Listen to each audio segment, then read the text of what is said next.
Zone two training is a lot of people say it's boring as hell, man. Is there any way that you, I guess, spice it up or make it more engaging or interesting for your athletes? Yeah, I mean, I think this one's a good one because it goes into, there's a lot, it's easy to get into a space where you're like, okay, I'm just going to continue to, all I need to do is just put in these miles. Indoor training, you're just kind of ramming your head against the wall. But I think there's really good ways of mixing up those zone two rides.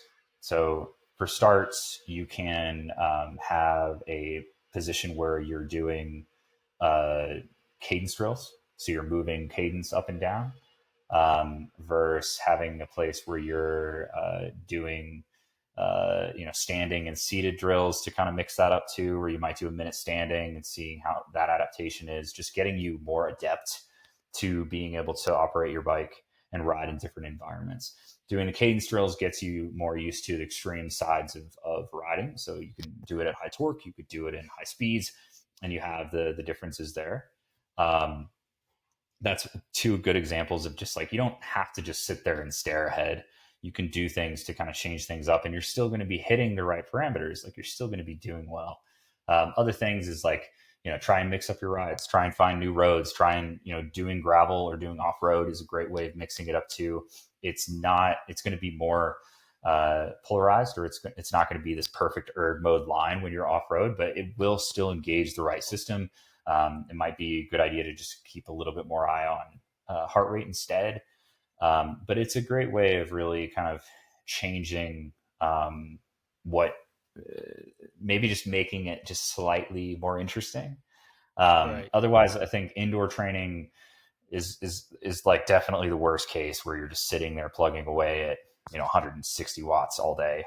You're just kind of Yeah. bored out of your mind.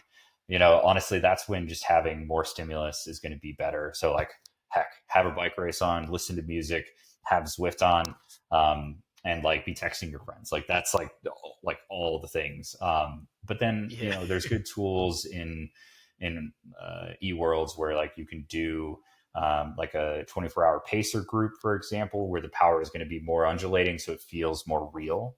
And that's going to be a little bit better than just tapping away. But I've also got some athletes that love to just sit in erg mode for 3 hours and just watch movies. So I think it's just about finding what really suits your style of riding to make things fun. And then also, as you mentioned earlier, the social dynamic of bike riding should always be a thing, and it helps so much. And as long as you find the right people, you can tend to cater your system to still be achieved with the training that you need to achieve. And does it matter if you are doing zone two training, and you want to climb? Like when you're descending, obviously it's can be challenging to keep the pressure on the pedals and stay in your zone. Mhm. Does that affect the zone two training at all? Should people try to stay to more flat profile riding when they're doing zone two training outside specifically? Yeah, yeah, great question. I mean, for like where you're at in Girona, and then kind of here in Boulder, we have canyons and people love to climb, and it's like such a benefit and a joy of being in these locations, and they're phenomenal for training. They help you achieve a very steady state power. They make training easy. You get high torque if you need it. You can really it reduces speed, so you're able to achieve higher outputs for a duration. It's nice. It's a great benefit. But the flip side of that is you do have the descending side, and it is realistic to expect power to drop on descents. And in fact, it could be dangerous if you try otherwise. And Right. oftentimes, I see this quite often, you see athletes have fun and rip it with their friends on descents, and their heart rate can actually be higher than what it was when they were maybe doing a tempo effort on the climb itself. And it's because leg speed is going to be higher, cardio system is going to be really engaged and through the roof. So I think that's the other side is you need to expect like an impact of kind of where you're at. What I usually advise athletes is to really not worry about it. During the early base phase, we're looking to achieve steady state miles, and hit a particular power output. There's nothing cleaner than hitting a climb and just maintaining your power. So that's always going to be a benefit. And if the trade off is doing a little bit of descending, it'll affect your average power, but normalized will be about right. So I would kind of like Okay. not worry about it and relax. Then the other side of that is going to be your when you flip that and say, hey, I want to be doing some interval work going up climbs, then vice versa. You can use the descents as a little bit of recovery and even it out. So I think at the root of it, it's probably not worth focusing on, but that goes back to when people hyper focus on what their average power is, and it doesn't matter True. because it doesn't necessarily define what that ride outcome was. So yeah, And I think, you know what, when you said that about descending, when you're descending with your friends on a zone two ride, should we then err on the side of just taking it easy to keep the heart rate lower instead of coming out or exceeding that zone two range, staying in zone one, two for the ride, basically? yeah. So I think that's one of those things where it all goes back to what are you trying to really focus on and what needs the Gotcha. work. So if you are early in your phase, yeah, like or in your training, go out and just cruise at the lower portion of your zone two. But then as you go through your builds, you could lean a little bit further on higher zone two or even zone three on the climbs because you've earned that. You've put in the work to achieve that next step in adaptation. So then I think that kind of dictates that. What I see super commonly though is that especially athletes that live in areas where all they do is climb, um, it's one of those things that you need to modulate, like kind of keep it in check because it's easy to just go out and smash a climb and then descend back or down and call it a day, and you actually end up skipping that zone two adaptation entirely. So it goes back to like, all right, what are you actually doing? Take a look at that and then keep that in check.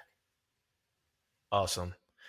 Isaiah, thanks so much for your time. Of Where can course, people my pleasure. follow the team? Yeah, so you can check out the team, Project Echelon. You'll find us on pretty much any platform. We're super active, and we'd love to have you as part of the community. You can check them out online, Instagram, the whole shebang. Yeah, I mean, appreciate you having me on. You can check me out online as well. I have my own coaching company, Training Edge Coaching. You can check that out online. And then, yeah, follow us along. We'll be heading to Europe as we just said. Like, there's a lot of us already over there, and I'll be heading out in about a week and a half. Also, they have a great documentary, The Underdog Story, on YouTube too. I knew it was going to be really hard, and of course it has been. And I'm trying to temper my impatience to just like get better and my disappointment when I don't with just the idea that there's a lot that I can learn. So I need to just make sure that I'm setting goals for myself every day and trying to tick those boxes and just finding little ways to improve every single day. So cracked. You can argue like it's the underdog story, but I just think like it demonstrates like, we're doing the best with what we can. I mean, we're not a big budget team, but we do a lot with what we have.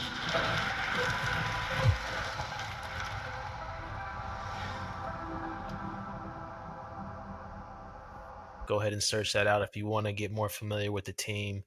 Are we going to get another one of those this year? That's the plan. Yeah, I think we All have right, plans to awesome. have quite a bit more content coming out, and yeah, we'd love to see it. Awesome. All right, thanks for your time. No, thank you, Calvin.